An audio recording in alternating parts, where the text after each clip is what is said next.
যতটুকু জায়গা আপনাদেরকে দেখাইছিলাম। আসসালামু আলাইকুম, কি অবস্থা সবার? আশা করি আল্লাহর রহমতে অনেক অনেক ভালো আছেন। আপনাদের দোয়া এবং ভালোবাসায় আমি অনেক ভালো আছি। তো আজকে এই জায়গাটা পুরাটা আর কি কোবাইলাম। আর এদিকে দেখেন যে ভুসি গাছগুলোরে পিঁপড়া খায়া করছে কি, মানে নষ্ট করে লাগছে পুরাটিরে। মানে পিঁপড়া এগুলো ওষুধ দিতে হইব, নাহলে কিছু করার নাই। আর এই জায়গাটারে পুরাটা কোবাইয়াম। আর এই জায়গাটা আমাদের এমন পরিমাণ মানে জৈব সার, মানে এইখানে কিছু গাছ রোপণ করলে মানে মাটি এতটা পরিমাণ শুকাইছে না যতটা পরিমাণ আশা করছিলাম। এই যে দিক দিয়ে এখনো পেকে আছে, ওই দিক দিয়ে জায়গাটা এখনো পুরাপুরি ভিজা।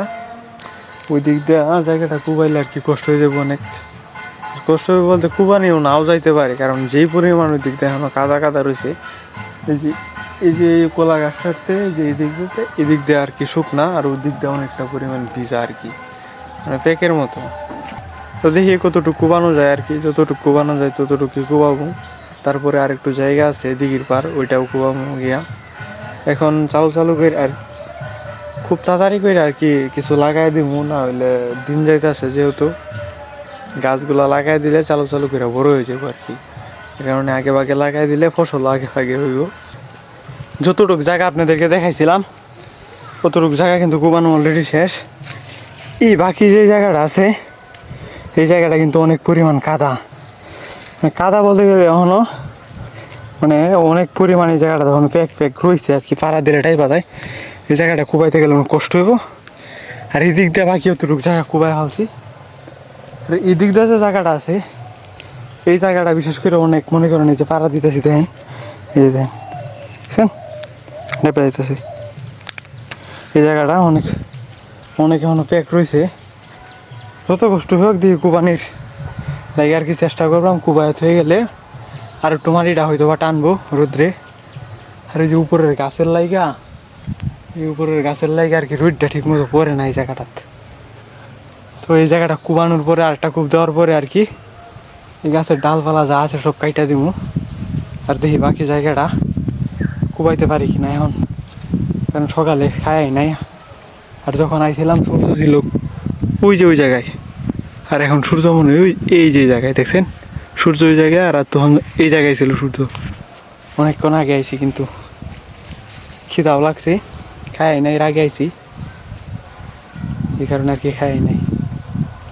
তো শেষ করে দিই এই জায়গাটা কুবাইতে মনে হয় আরও 2 ঘন্টা সময় লাগবো, 1-1.5 ঘন্টা সময় লাগলেও কিছু করার নাই। জায়গাটাতেই কুবাইলাম, যদি নাও কুবাইতে পারি বিকালে আইসা হইলেও কুবাইলাম। আর একটু জায়গা আছে ওইটা কুবাইয়া তারপরে বিকালে আইসা এই জায়গাটা আরও কুবাই শেষ করে দিব। শেষ করে তাড়াতাড়ি করে আর কি যে গাছের চারাগুলা নিয়ে তারপরে লাগাই দিব।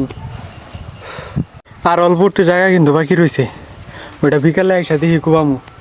আর আব্বা ওই দিক দিয়ে দিঘির পারে কুবাইতেছে, কারণ ওই দিঘির পারে লাউ গাছ লাগামো আর কি, যার কারণে ওই দিঘির পারে আব্বা গেছে গা। 1 লাখ এইদিকে আসার কথা ছিল আব্বা, কিন্তু আব্বা এইদিকে আয় নাই, ওইদিকে 1 লাখ গেছে গা রুদ্রের মাঝে। আর আমি সেমাই কুবাইতেছি, তো আব্বার লগে গিয়া ওই জায়গাটাকে কুবাই পরিষ্কার করে তুই তারপরে বিকালে আইসা আর কি এই জায়গাটা পরিষ্কার করবো। পরে যাই হোক আগে ওই জায়গাটা পরিষ্কার করে তুই গিয়া। দিঘির পারও মোটামুটি 3 সাইড কুবানো শেষ, বাকি 1 সাইড আছে, আমি আপনাদেরকে দেখাই। যে 1-2টা জাম্বুরা পান মধ্যে জাম্বুরাই তো গাছে দিই না, ওই যে দেখছি যে ছোটো ছোটো জাম্বুরা যে দেখেন, ওই যে দেখা যায় না কিনা জানি না, লেবুর মতো ছোটো ছোটো, তো 2-1টা পারি দিই। আলহামদুলিল্লাহ বাকি যে জায়গাটা আছেন ওই জায়গাটাও কুবাই লাইছি, কারণ দুপুরে ওই দিক দিয়া দিঘির পার কুবাইছে, ওইটা আপনারা দেখছেন। দিঘির পাড়টার কুবাইয়া গোসল টুসল কইরা খাওয়া দাওয়া কইরা তারপরে আইতে প্রায় 3টা বাজে গেছে। আর এই জায়গাটা এত পরিমাণ কষ্ট হয়েছে কুবাইতে, এই জায়গাটা পুরাপুরি একবারে প্যাক ছিল, যার কারণে কষ্ট হয়ে গেছে বেশি। যে আলহামদুলিল্লাহ পুরাটা কুবাই লাইছি। এবারে হন এইটা আমাদের মানে এই জায়গাটা আমাদের প্রচুর পরিমাণ ফল আছে, যার কারণে জায়গাটা সবসময় ভিজা থাকে। এরকম কিছু গাছ লাগার লাগবো, মানে চারাই না লাগা লাগবো, যেগুলো মনে করেন টমেটো মরিচের চারা, যেগুলো আমাদের সবসময় পানি দেওয়া লাগে আর কি, এইগুলো আইনা চারা লাগা লাগবো। যেহেতু জায়গাটা ভিজা থাকে তাহলে পানিটা দিতে হইব না। তো দেখা যাক পরশু দিন নাইলে কালকের দিন না শুকানি লাগিয়ে দেবো একটু, শুকানোর পরে একটা কূপ দেওয়া চারাই না, মানে এখন যদি টমেটোর চারা লাগাইতে যায়, টমেটোর চারা মনে করেন অনেক বাজারে উঠে না, বা অনেকে এখনও চারা যে পাড়ায় আর কি, মানে চারা যে লাগায় মানে বীজ থেকে যে চারাটা মানে রোপণ করে আর কি। এখনও টমেটোর চারা মনে করেন বাজারে উঠতে দেখি নাই আমি। তো এক জায়গায় যাবো আর কি, এক যেটা আছে উনি আর কি টমেটোর পুরোপুরি মনে করেন 10-15 কাঠা জমি তার টমেটো চাষ করে, ওনার কাছ থেকে আর কি দেখি কয়েকদিন পরে কিছু চারা আনবো। চারার আগে কইরা চারার ব্যবস্থা কইরা তারপরে এই জায়গাটা যা করা লাগে তারপরে করা লাগবে, এছাড়া করা যাইব না।